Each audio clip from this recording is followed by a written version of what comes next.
student-centeredness, inclusion, failure is beneficial, culture, leadership, workforce readiness.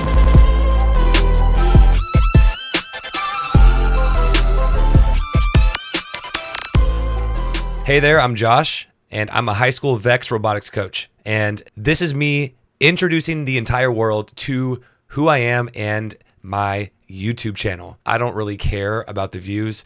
If just one robotics coach were to find this and gain some sort of value from this video, then I will feel like I've done my job. And honestly, with this video, my hope is just to tell you about my coaching philosophies, what I believe and what I choose to live out and act upon as a robotics coach in my daily life. I do teach at a public high school. I do have, a few years of coaching experience. I've been coaching since 2017, I believe. I started coaching robotics with 5th grade Lego EV3 Mindstorms.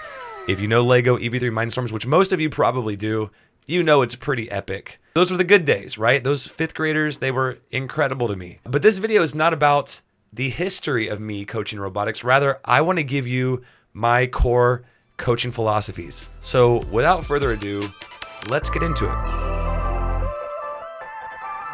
The thing that I've loved being a part of VEX Robotics as a coach is that something that they are big on is something I also truly believe myself. And I've seen it time and time again.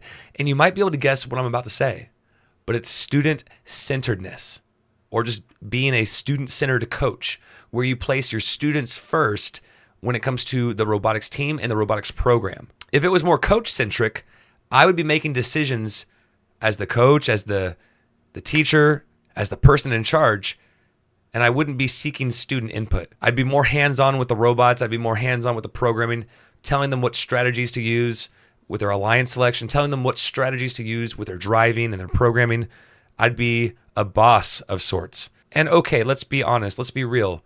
Where's the fun in that? If you got into robotics coaching because you want to call the shots and you want to call the plays in the huddle, okay, this might not be the thing for you. Competitive robotics with high schoolers or middle schoolers or elementary students. It's about the student experience. And that is something that VEX Robotics is big on, and the REC Foundation. And I am so thankful for that. And it wasn't when I learned that they stood for that it clicked for me. It was before then. Now I'm thankful to be a robotics coach in a program that values student-centeredness, but I've got to be totally transparent. I started my teacher journey as a kindergarten teacher, and I think every educator should start by teaching kindergarten. You can quote me on that. It transformed me as a teacher, as a human being, being able to be with those 5 and 6-year-olds for a full year and watch them develop. And it was such a struggle at times to be the best teacher I could be. But you know what I did? I placed their needs above anything else I could think of. I wanted to be the best human being that I could be to those kindergartners. Nothing prepares you for teaching kindergarten. And it was incredible what we accomplished that year. It was then, in 2016, that I realized that learning and student experience, it's all about looking at things through the student's perspective. They don't want to constantly be told, do this, do that. They want some freedom. They want to be able to take charge of their learning. And that's when learning truly becomes fun. And trust me, if you don't know yet, or if you have not spent time recently with some 5 and 6-year-olds, please go out, find a niece, nephew, whatever, cousin, and just take a moment to appreciate the joy of learning that a 5 or 6-year-old has. Young kids, 5 and 6-year-olds, they love learning. They have this joy. And my job, what I realized, was to continue to give them opportunities to lead their learning, to take charge of their learning, to find joy in the moments of exploration. And that's what coaching robotics is all about. And that is why I'm so passionate about being a robotics coach that places students at the center of it all. Student-centeredness is what we call it. It's about giving students opportunities to lead, to step up, to try things without me holding their hand or trying to say, no, do this or do that. I don't want to be the one to get in the middle of a decision. Let the students figure it out. I could rant on this all night. I'm not going to keep ranting or going on and on about this, but to me, it is one of the biggest things that differentiates the VEX Robotics program from any other program. Let's talk about inclusivity or inclusion. I am a huge believer, and this is why this is a coaching philosophy of mine, that every student matters, that all are welcome, Inclusion is one of the biggest things that we as educators should hold near and dear to our heart. And for me, that's a non-negotiable. I will always be inclusive. I will always be welcoming. And it doesn't matter what the student is involved in, other extracurriculars, what their beliefs are. I'm not here to judge. I'm not here to, say, hey, you're going to be on this team because of this thing or because of, oh, well, you're in marching band, so you can't be on my top robotics team. How dare I have any kind of mindsets towards that? There's an equal playing field. When you walk into my classroom, when you walk into the robotics room, all are welcome.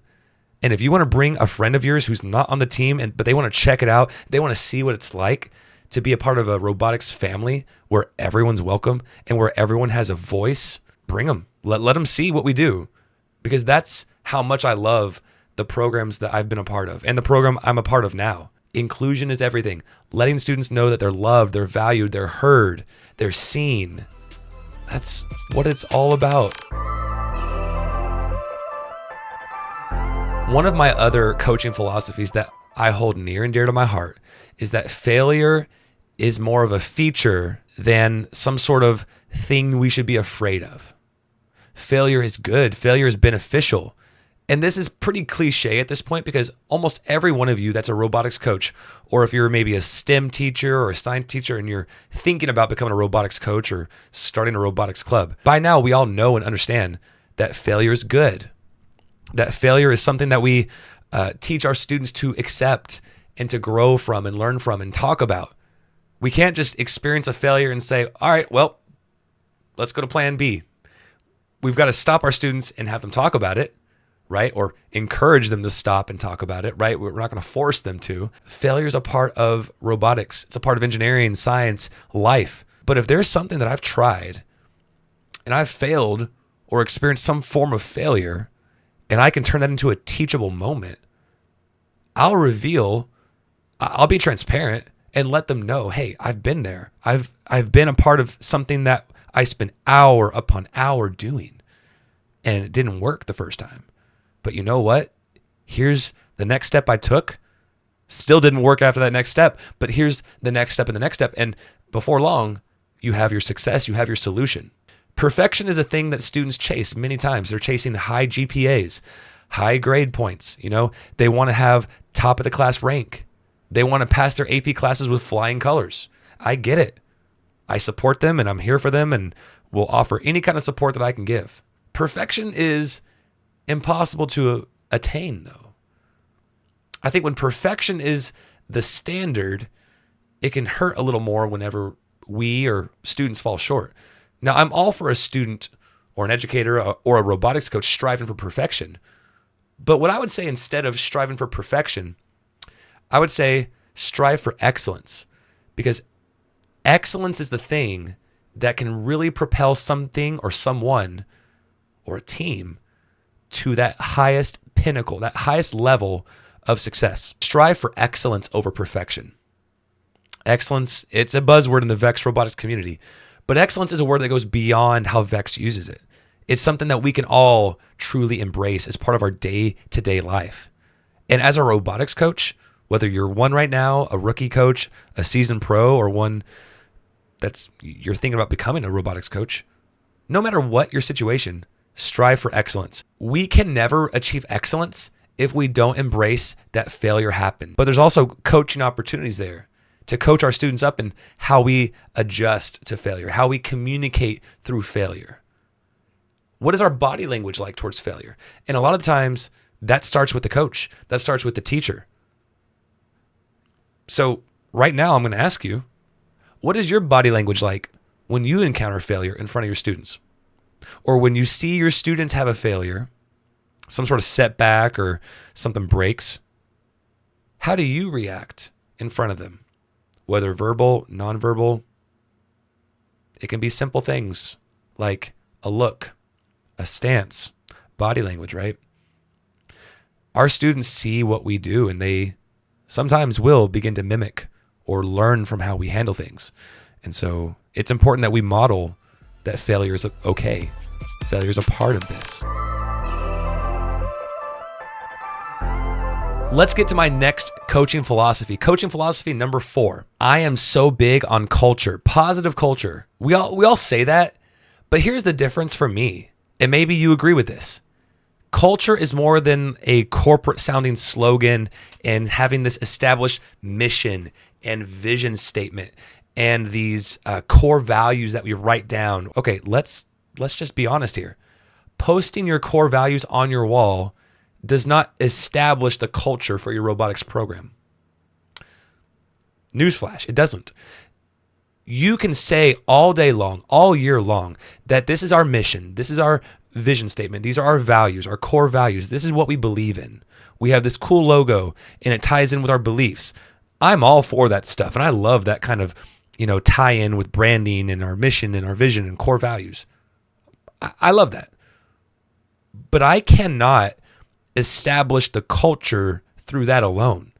Culture is built through our everyday actions, through the words we speak, the actions we take, the behaviors that we allow or not allow, which is why I'm so mindful of how I speak to my students, how I act around them, the attitudes. And I'm smiling and laughing right now because I'm thinking about many times in my head where things have not gone very well, or I've seen things fall apart, or we've been in situations where it's like, well, crap, like, what are we going to do? This is a major problem.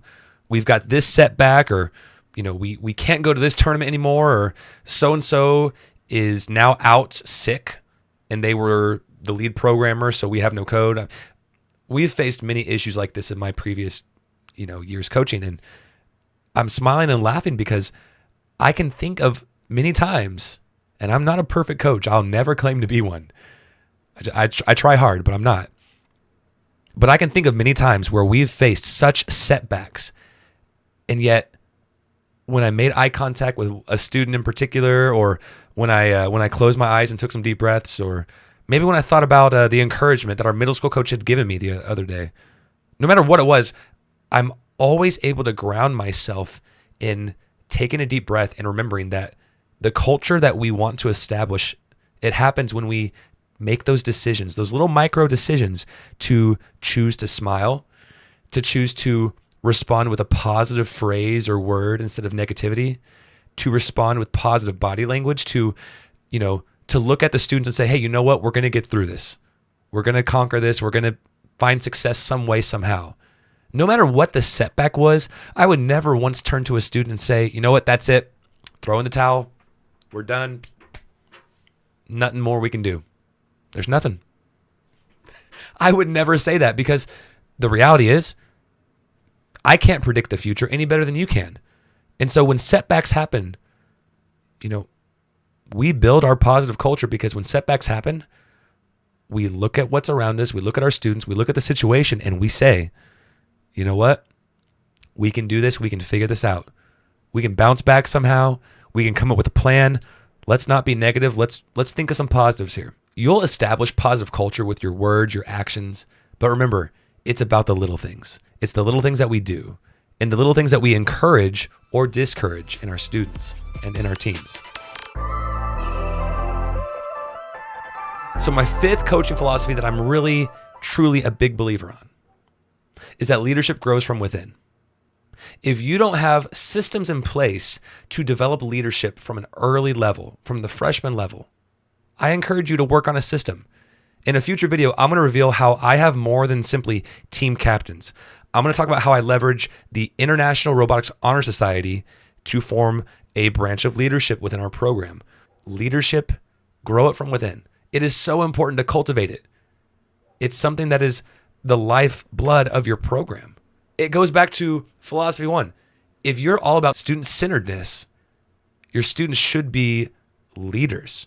You should be observing as a more hands-off approach, getting involved when you need to, right? But try not to. Try to raise up those leaders where they can lead the program so well that you sit back and you applaud them and you encourage them. And have your leadership meetings. Have times where you pull your team captains into a meeting and you give them some information.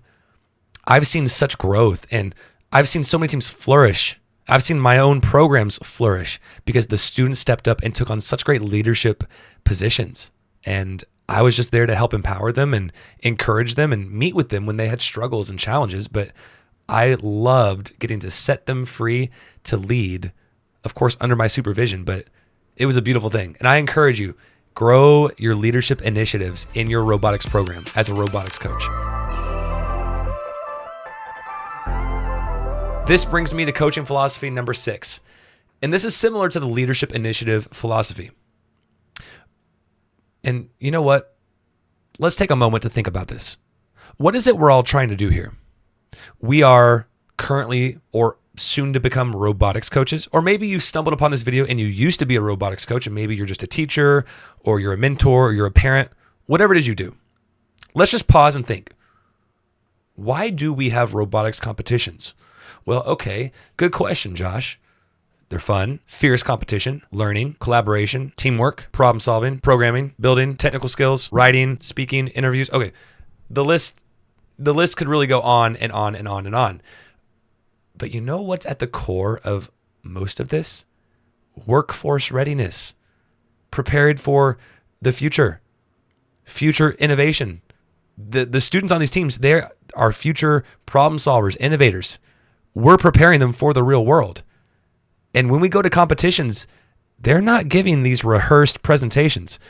They're getting interviewed with questions on the spot where their entire team is required to give an answer, a justification, an explanation.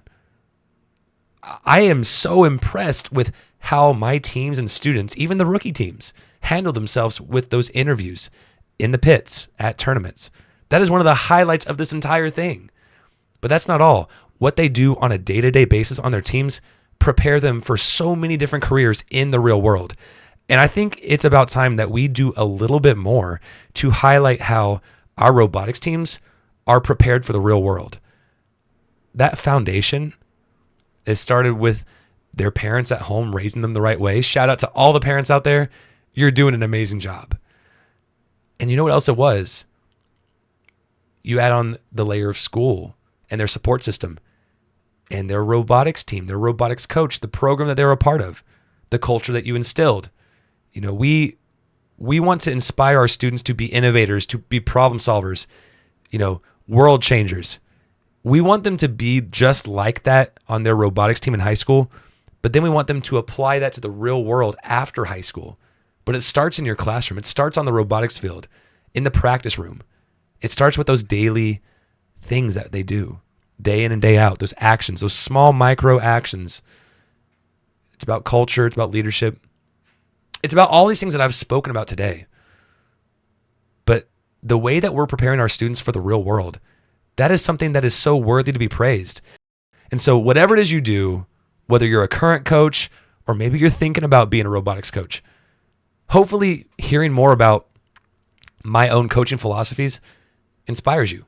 Hopefully it makes you think a little deeper about things. Maybe it brings up some questions. Maybe you completely disagree with me on some of these points I've made tonight, and you're going to tell me in the comments. Go for it. So be it. I would love to hear from you. I would love to hear how your own coaching philosophies line up with mine or are different than mine. I am not a perfect coach. I've never been a perfect coach, but I am one that's not afraid to get in front of a camera and share my ups and downs, my successes and my failures. And this entire season, that's what I'm going to do. I have a unique opportunity where, though I'm a veteran robotics coach, I have changed schools. I have a group of students who have never done competitive robotics before. And they range from ninth graders all the way to seniors.